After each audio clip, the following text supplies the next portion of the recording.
Kohalikel valimistel andis oma hääle 595 257 inimest, mis on 59,3% valijaskonnast. Naiste seas said suurima häältesaagi Anastasia Kovalenko-Kõlvart ja Yana Toom Keskerakonnast, Lavly Perling Parempoolsetest ning Natali Mets sotsiaaldemokraatidest. Kõik jõudsid ka üle-eestilisse esikümnesse.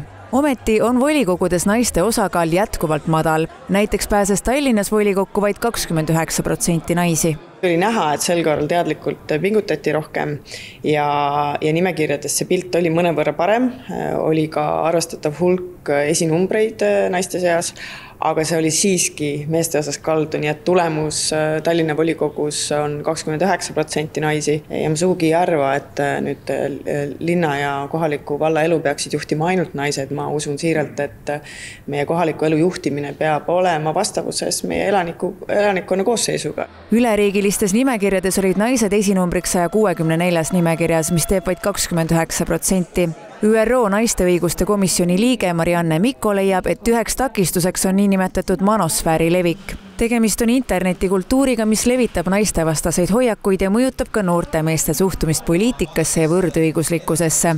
Interneti avarustes on muutunud väga palju tugevamaks vihakõned ja selline misoküünsus ehk naiste vihkamine ja see teeb naised ettevaatlikuks, et ühelt poolt on julgus kasvanud, aga teiselt poolt kohe kärbitakse tiibu. Võib-olla oleks aeg ka teha sõna otseses mõttes Riigikogus valimisseadusesse muudatus, kus lihtsalt luuakse selline kohustuslik olukord, kus mehed-naised peaksidki olema kandideerimisel valimisnimekirjas pooleks.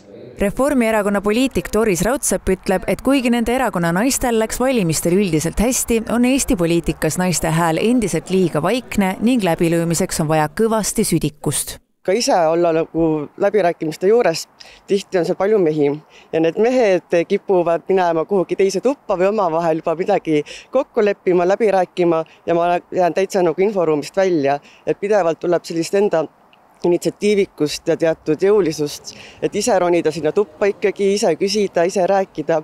Kõigepealt ikkagi kuhugi ruumi sisse astud, see peab mingit teatud maskuliinset enesekehtestamist näitama. Et kes sa oled, et sul on tegelikult ka päris head mõtted ja sa oled suuteline need ka ellu viima. Raudsepp tõdeb, et noorte puhul on asi õnneks muutumas ning positiivseid märke sellest näitas ka valimistulemus Tartus. Tartu tegi suurepärase näite sellest, kuidas nii naised kui mehed saavad võrdselt poliitikas esindatud olla. Et Tartus 49 volikogu liikmest siis 44%, kes siis said sisse, on naised ja seal oli arvestatav hulk erakondi, kus valituks osutus rohkem naisi kui mehi. Näiteks EKRE-s osutuks rohkem naisi kui mehi valituks, Keskerakonnas oli võrdne tulemus ja sotsiaaldemokraatidel oli ka naisi rohkem kui mehi valituks. Üks volikogusse pääsenud naistest Tartus oli Isamaa erakonna noorpoliitik Sandra Laur, kes muljet avaldava häältesaagi kogus. Lauri sõnul pole tema õnneks tundnud, et oleks pidanud end vastassoost enam tõestama. Poliitika on julm mäng ja ma arvan, et see on julm kõigile. Poliitikutesse suhtutakse karmilt ja ma arvan, see on õige.